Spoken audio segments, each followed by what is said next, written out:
Hey, welcome to Read It on Reddit. Today we have some entitled parents. Where a Karen doesn't like depressed people. My stepmother screams at me for being depressed. This started back in 2019 at Christmas Day when I was at London to spend Christmas with my dad. I don't see him often as much as I used to because my relationship with him isn't changing. My dad asked me what I wanted for Christmas and all I said was I wanted to see Star Wars, Rise of Skywalker because him and I saw the last two together and I wanted to end the tradition. I finish high school for the term and literally the day before I go to London I get a phone call from Dad telling me that he and my stepmom literally moved house and I wasn't told until now. He said that he was gonna have to do Star Wars another time, but the thing was he used to promise to do all sorts of things with me but never did them. Whenever I went to see him for the weekend he was either at work or busy doing my stepmother's chores. I hung up on him and broke down mentally and emotionally. My depression and mental health grew worse because of lockdown, but the reason why I had depression back then was because I lost my nan in late Nov. 2018, and then lost my granddad early Jan. 2019. All I basically have is my mum and aunt, mum's sister. I didn't talk to him for a week cause I always made the effort when he didn't, so I wanted to see if he would for once. He didn't call. Not until late January asking me if I wanted to come over. By that time I had a great Christmas with my mum instead and a family friend took me and my best friend to see Star Wars instead. I loved it.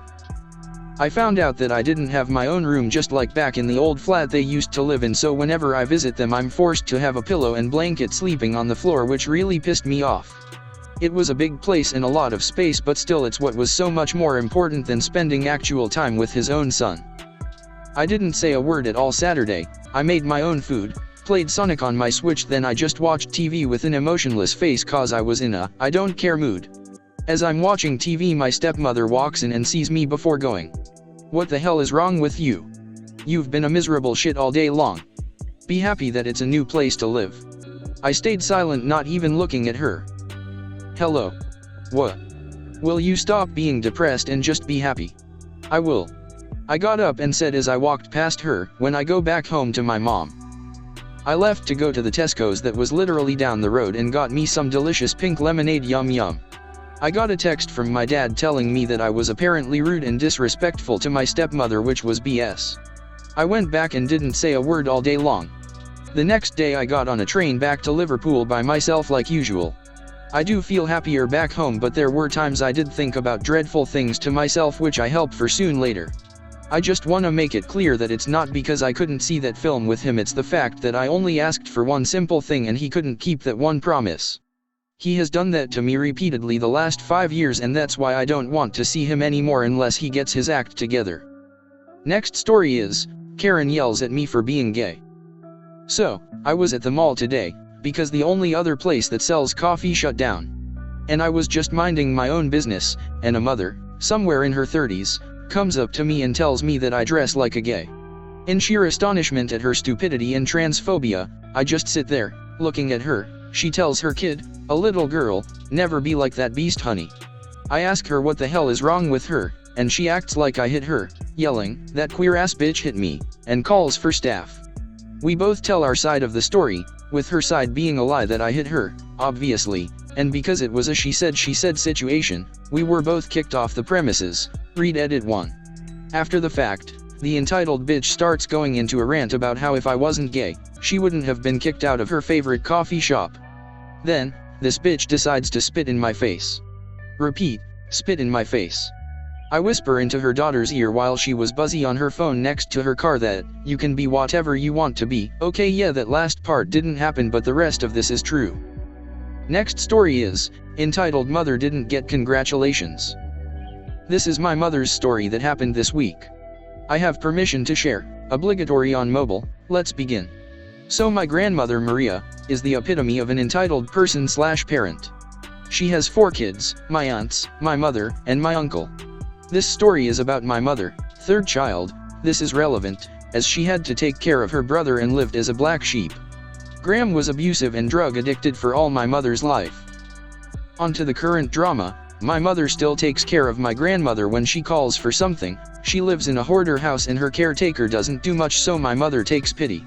My grandmother is still an addict and this is a point of contention between them, especially because of her high phone calls. She will call to demand things immediately, even during COVID, snowstorms, and sickness. Mother is immunocompromised. For the most part, my mother does help. This has reinforced her entitlement. She has only demanded these things of my mother for her whole life.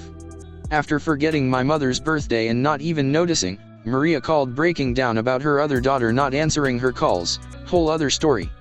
Then Valentine's Day comes. She left 6 voicemails yelling with my other aunt for my mother to call her. Here is a rough transcript. Aunt Jasmine, mother's name, call mama. She is calling you, why don't you answer? Maria, you ungrateful. Rough translation, why didn't you congratulate me? I need you to come over, you need to buy me something online. And variations of this. My mother called her the next day because she works and didn't see the voicemails until late. My mother didn't understand what she wanted from her and just figured it was another hi call.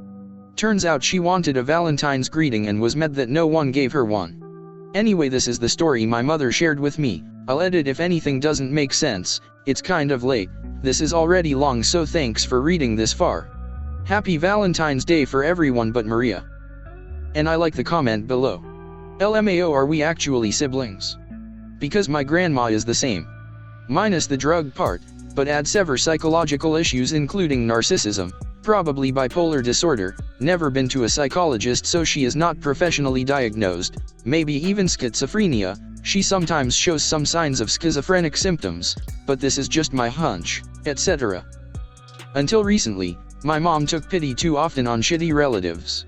Around Christmas time 2020, we had an argument about my parents letting their families trample on them all the time, and now my mom lowered contact w her mother too. My grandma is in an elderly people living house, and my grandma feels better. She is less demanding and more chill. My mom too. Maybe your mom should put your grandmother in a care home too, if possible. The specialists there get schooled and paid to care for elders, and many of them even know how to care for such demanding, problematic old people. And the last story is, you're not allowed to be in pain because you're scaring your grandma. And if you enjoying this content, please like and subscribe for the boys. So I was working for about 7 hours yesterday. I'm 16, and I had a really tough day. I work at a grocery store, and I was the only CC, my position, for about 3 hours. On a Saturday afternoon. For perspective, we need at least 3 CCS to keep up with all the work that needs to be done on Saturday afternoons. And I was the only one. So the work of 3 people fell to me. That's all the bagging, all the getting carts, the cleaning, everything. It was all on me. And it's the day before Valentine's, so we were even busier than usual.